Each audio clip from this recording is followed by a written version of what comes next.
जय श्री राम दोस्तों। उम्मीद करता हूँ आप सभी ठीक होंगे, स्वस्थ होंगे, अच्छे होंगे।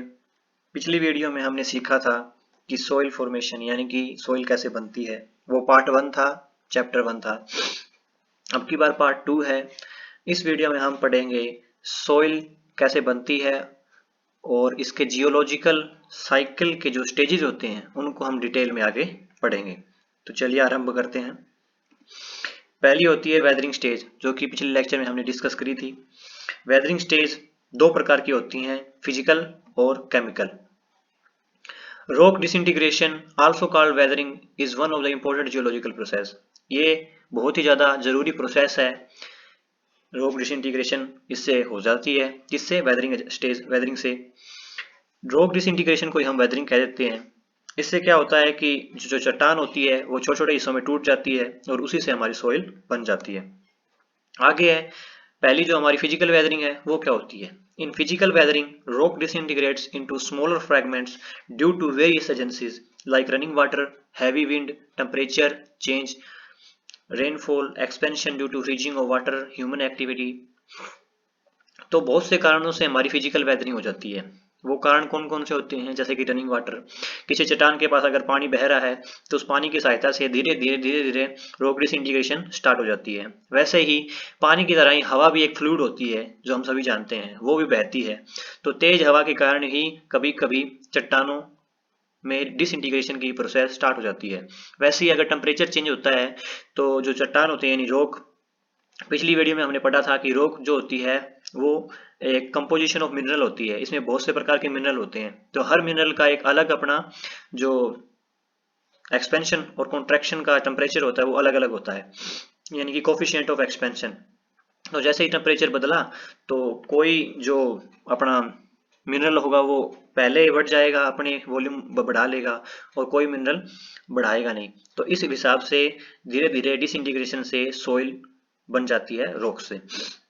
वैसे ही हैवी रेनफॉल और expansion due to freezing of water और ह्यूमन एक्टिविटी की वजह से भी फिजिकल वेदरिंग हो जाती है। जनरली जो सैंड और ग्रेवल होते हैं वो इस कैटेगरी में आते हैं। सैंड और ग्रेवल हमेशा फिजिकल वेदरिंग से ही बनते हैं।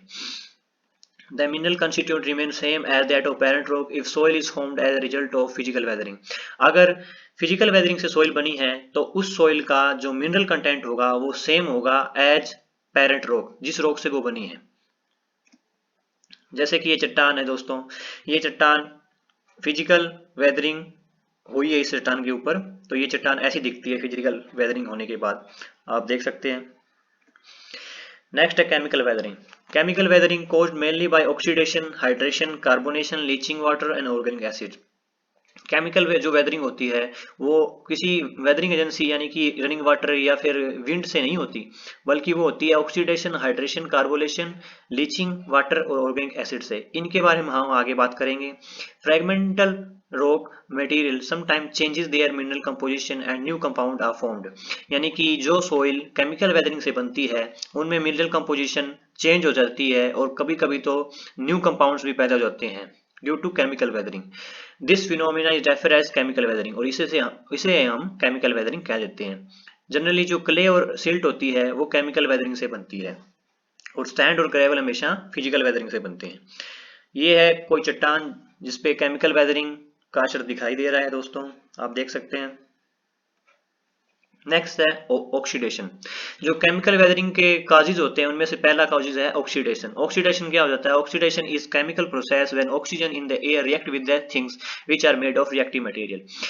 और यहाँ रिएक्टिव मटेरियल क्या है? यहाँ रिएक्टिव मटेरियल अपने मिनरल्स हैं जो कि किसी भी रॉक में मौजूद होते हैं। ऑक्सीडेशन यानी कि ऑक्सीजन रिएक्ट करती है उन मिनरल से जो कि चट्टान में मौजूद होते हैं, और इसी वजह से डिसइंटीग्रेशन स्टार्ट हो जाता है, यानी कि केमिकल वेदरिंग शुरू हो जाती है। फिर है हाइड्रेशन। हाइड्रेशन क्या है दोस्तों? Hydration is a form of chemical weathering, यानी कि ये भी एक प्रकार का केमिकल वेदरिंग का ही फॉर्म है, जिसमें केमिकल जो बॉन्ड होते हैं मिनरल के वो बदल जाते हैं as it interact with water. जब उनसे वाटर इंटरेक्ट करता है, वाटर उन पे टच करता है, वाटर उनके साथ रिएक्ट करता है, वैसे ही वो केमिकल बॉन्ड बदल जाते हैं और इसी वजह से डिसइंटीग्रेशन स्टार्ट हो जाती है। उसके बाद है दोस्तों कार्बोनेशन। जब carbonic acid come into contact with limestone or pass through joints and bedding plant, it react with the rock to form calcium carbonate। The calcium carbonate is soluble and is carried away in solution gradually weathering the limestone. यानी कि जब carbonic acid limestone के साथ react करता है तो वो calcium carbonate बनाने की कोशिश करता है। जो कैल्शियम कार्बोनेट है वो सोल्यूबल होता है पानी में और ये ले जाता है सॉल्यूशन को ग्रेजुअली वेदरिंग द लाइमस्टोन, यानी कि धीरे धीरे उस लाइमस्टोन को यानी कि उस चट्टान को धीरे धीरे वो केमिकल वेदरिंग कर देता है। नेक्स्ट है ट्रांसपोर्टेशन एंड डिपोजिशन। जो fragment rock material obtained by weathering are transported by agent like running water, moving ice, blowing wind and to a new location। पहली स्टेज थी अपनी वेदरिंग, दूसरी स्टेज थी अपनी ट्रांसपोर्टेशन एंड डिपोजिशन।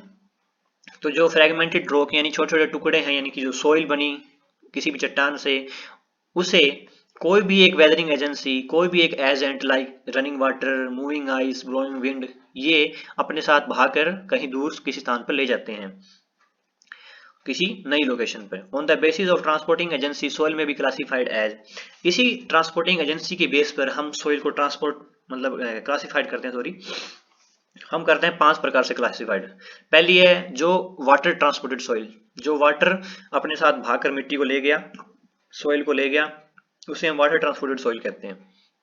फिर है wind transported soil, अगर तेज हवाएं अपने साथ धूल के कणों को उड़ाकर किसी दूसरे स्थान पर इकट्ठा कर देती हैं तो उसे विंड ट्रांसपोर्टेड सोइल कहा जाता है।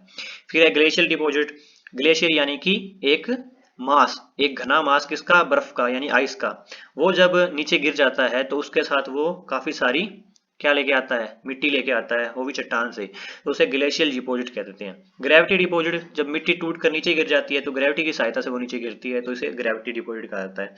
Swamp and Marsh deposit, swamp and Marsh deposit वो डिपॉजिट होती है दोस्तों जहां दलदली इलाका हो पर वहां पेड़ पौधे हों, वहां पे जो मिट्टी इकट्ठा होती है वो होती है स्वैम्प और मार्श डिपॉजिट्स। फिर है पहली water transported soil. Water transported soil 3 प्रकार की होती है दोस्तों, alluvial deposits, lacustrine deposits, marine deposits. तो देख लेते हैं आगे क्या होती है। एलुवियल डिपॉजिट सबसे पहले, जो स्विफ्ट रनिंग वाटर यानी कि कोई रिवर मान लो जहां रनिंग वाटर यानी कि चलता हुआ पानी हो, a large quantity of soil either in suspension और while rolling and sliding along the bottom of stream when decrease in water velocity occur, these sediments get deposited from suspension in running water। मतलब जब किसी नदी नाले में चलता हुआ पानी है वो अपने साथ कुछ मिट्टी लेके आएगा, जाहिर सी बात है। जब वो मिट्टी लेके आएगा और जहां भी किसी भी स्थान पर अगर उसकी वेलोसिटी कम हुई तो जो हैवी पार्टिकल होते हैं वो दोस्तों जमा हो जाते हैं वहां पर, बैठ जाते हैं नीचे, और जो फाइन पार्टिकल होते हैं, लाइट पार्टिकल, वो उसके साथ चलते रहते हैं। तो वो जो डिपॉजिट हुआ उसे हम अलुवियल डिपॉजिट कह देते हैं। और इसी मतलब this type of soil is called alluvial soil, इसे हम अलुवियल सॉइल कह देते हैं। ये दोस्तों एक डायग्राम है जो दर्शाता है अलुवियल डिपॉजिट को, पानी कैसे अपने साथ मिट्टी को लेके आता है, जैसे कि डिजोल्व आयन हो गई, रोलिंग कर रहे हैं जैसे हैवी पार्टिकल्स, लाइट पार्टिकल, और धीरे धीरे डिपोजिशन स्टार्ट हो रही है। नेक्स्ट है दोस्तों लेगिस्ट्राइन डिपॉजिट। लेगिस्ट्राइन डिपॉजिट कुछ भी नहीं है, सिर्फ वो डिपॉजिट जो एक चलता हुआ पानी लेके तो आ रहा है पर जमा कहाँ हो रही है, वो इकट्ठी कहाँ हो रही है, एक लेक में। यानी एक लेक में जब पानी एंटर करता है तो उसकी वेलोसिटी धीरे धीरे कम हो जाती है, और जैसे ही कम होती है तो कोर्स पार्टिकल पहले यानी कि हैवी पार्टिकल पहले जमा हो जाते हैं, फिर धीरे धीरे जो फाइन पार्टिकल होते हैं वो धीरे धीरे आगे, जब बिल्कुल स्टिल हो जाता है वाटर तब वो नीचे बैठ जाते हैं। तो इसे ही लेगिस्ट्राइन डिपॉजिट कहा जाता है, जब कोई पानी किसी की चट्टान भी मिट्टी लेके आता हो और वो उस मिट्टी को किसी लेक में, किसी तालाब में जमा कर दे तो उसी को लेगिस्ट्राइन डिपॉजिट कहा जाता है। अल्टरनेट लेयर आर फॉर्म्ड, यानी कि धीरे धीरे सैंड, सिल्ट और ग्रेवल की अल्टरनेट लेयर बनती है with season and such lake deposit are called lacustrine deposit. ये दोस्तों कोई एक तालाब था पहले जो सूख गया था, उसके अंदर जो ये सोइल है उसे लेगिस्ट्राइन सोइल कहा जाता है। उसके बाद है मरीन सोइल। मरीन सोइल नाम से ही पहचानी जा सकती है। मरीन सोइल क्या होती है, these are soil that have been formed by sedimentation of soil particle in deep sea water. जब चलता हो पानी से ही ट्रांसपोर्टेड सोइल होती है, वो पानी जब समुद्र में जाके गिरता है वहां जाके वो जब सोइल डिपॉजिट कर देता है तो उसे मरीन सोइल कहा जाता है। जो marine deposit have very low shearing strength, यानी इस सोइल में बहुत ही कम शियरिंग स्ट्रेंथ होती है दोस्तों, एंड आर हाईली कंप्रेसिबल, बहुत ही ज्यादा कंप्रेसिबल होती है, यानी कि हम यूज नहीं कर सकते उसे, किस लिए, कंस्ट्रक्शन वर्क के लिए। They contain large amount of organic matter, organic matter इसमें सबसे ज्यादा होता है। ये है चलता हुआ पानी जो है वो धीरे धीरे अपने सी में जा रहा है और सी में क्या कर रहा है, वो कर रहा है इकट्ठा क्या, सोइल को, उसे हम कहते हैं मरीन सोइल। फिर है दोस्तों विंड ट्रांसपोर्टेड सोइल, जो दूसरे प्रकार की सोइल थी जो विंड से ट्रांसपोर्ट हुई, जैसे कि वाटर इरोजन कर सकता है, ट्रांसपोर्ट कर सकता है और डिपोजिट कर सकता है फाइन ग्रेन सोइल, वैसे ही विंड भी कर सकती है, वो इरोजन कर सकती है, ट्रांसपोर्ट कर सकती है और वो डिपॉजिट भी कर सकती है। The soil that have been transported and deposited by wind are called aeolian deposit. जो वाटर से ट्रांसपोर्ट हुई वो उसे हम कहते हैं एलुवियल, और जो विंड से ट्रांसपोर्ट हुई दोस्तों उसे कहते हैं हम एओलियन। इसमें दो प्रकार की सॉइल्स होती हैं, एक होता है सैंड डून्स और एक होता है लोइस। बिल्कुल आसान है दोस्तों, चिंता की कोई बात नहीं है। सैंड डून सबसे पहले, a dune is a land form is a large mass of wind blown sand, यानी कि जब हवा अपने साथ सैंड को उड़ा के लाए और किसी जगह इकट्ठा कर दे उसे हम सैंड डून्स कहते हैं। ये मेनली रेगिस्तान में पाए जाते हैं, जैसे सहारा रेगिस्तान हो गया। उसके बाद है लोइस। लोइस कुछ भी नहीं है, अगर अगर वो सैंड को उड़ा के लाती है तो उसे सैंड डून्स कहा जाता है। अगर वो सिल्ट को उड़ा के लाए, यानी कि कोई भी एयर है वो सिल्ट को उड़ा के किसी जगह पे इकट्ठा कर रही है तो उसे लोइस कह देते हैं। These deposits have low density, high compressibility and poor bearing capacity when wet. जब ये सोइल गीली हो जाती है दोस्तों तो इनमें बहुत ही कम डेंसिटी होती है, कंप्रेसिबिलिटी बहुत ही ज्यादा होती है और बियरिंग कैपेसिटी भी बहुत कम होती है। जब partially saturated loess undergo reduction in volume, जब ये लोइस जो होती है, यानी कि loess is a silt deposit, यानी सिल्ट डिपॉजिट जो होती है जो कि हवा के द्वारा एक स्थान पे इकट्ठी कर दी जाती है, ये जब पार्शियली सैचुरेटेड होती हैं तो इनमें वॉल्यूम रिडक्शन पैदा हो जाता है। और इसी फिनोमिना को हम क्या कह देते हैं दोस्तों, इसी फिनोमिना को हम कह देते हैं कोलैप्सिबल सोइल। यानी कि जब किसी सोइल में वाटर ऐड करने पर अगर वो अपना वॉल्यूम कम कर दे तो हम उसे कहेंगे कोलैप्सिबल सोइल या मेटास्टेबल सोइल। ये दोस्तों लोइस, लोइस की चट्टानें कह सकते हैं डिपॉजिट्स। उसके बाद है दोस्तों glacial deposits. Glaciers are large masses of ice. हम सबको पता है कि ग्लेशियर क्या होते हैं। Glaciers are large masses of ice, यानी बड़ी मात्रा में जो आइस का टुकड़ा होता है उसे हम ग्लेशियर कह देते हैं। Formed by the compaction of snow, यानी कि स्नो के कंपैक्शन होने की वजह से ग्लेशियर बन जाते हैं।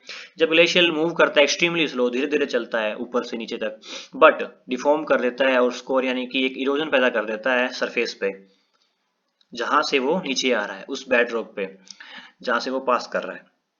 उसके बाद है मेल्टिंग ग्लेशियर का deposition of all the material, जहां मतलब वो अपने साथ काफी सारा सोइल मास लेके आता है, काफी सारा, और जब वो मेल्ट करता है ना तो वो सारा सोइल का सोइल मास बैठ जाता है नीचे, यानी कि डिपोजिट होता है एक स्थान पर, और उसे ही हम कह देते हैं टिल या ड्रिफ्ट। याद रखना दोस्तों ग्लेशियल डिपोजिट में दो एग्जांपल है, एक तो है टिल और एक है ड्रिफ्ट। ये दोनों ही ग्लेशियल डिपोजिट्स हैं, ये मेनली क्वेश्चंस आते हैं।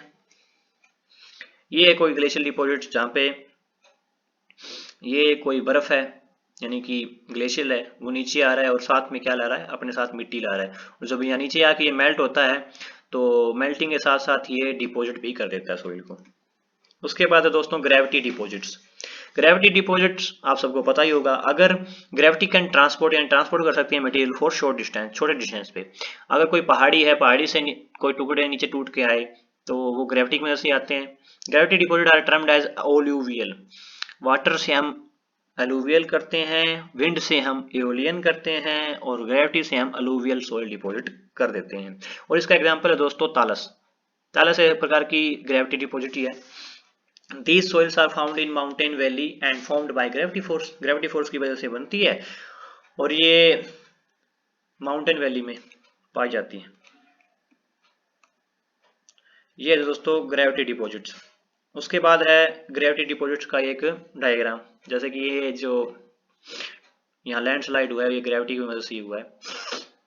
उसके बाद दोस्तों swamp and marsh deposits in water stagnated area, जहाँ पे पानी खड़ा रहता है दोस्तों, where the water table is fluctuating and vegetational growth is possible, जहाँ पे जो वाटर टेबल फ्लक्चुएट करती रहती है ऊपर नीचे और वेजिटेशनल ग्रोथ जो है वो पॉसिबल हो, जहाँ पे उग सके vegetation.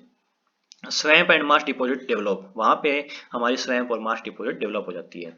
These soil are soft, high in organic content and unpleasant water, यानी कि ये बदबूदार होती हैं और ये बहुत ज़्यादा सॉफ्ट होती हैं और इनमें ऑर्गेनिक कंटेंट की मात्रा बहुत ही ज़्यादा होती है। ये दोस्तों मार्श और स्वैम्प, इससे आपको पता लग ही गया होगा कि ये दलदली इलाकों में होती है जहाँ पे पानी खड़ा रहता है, पर जहाँ पे पेड़ पौधे भी हों, घास उगा हो, वहाँ होती है दोस्तों। तो बस दोस्तों, आज का लेक्चर हमारे यहीं तक था। Thank you. अगर आपको मेरी वीडियो पसंद है, आपको अगर कुछ भी समझ आ रहा है, तो subscribe my channel, like the video, press the bell icon and please comment. तो ठीक है दोस्तों, मिलते हैं अगली वीडियो में, तब तक के लिए गुड बाय।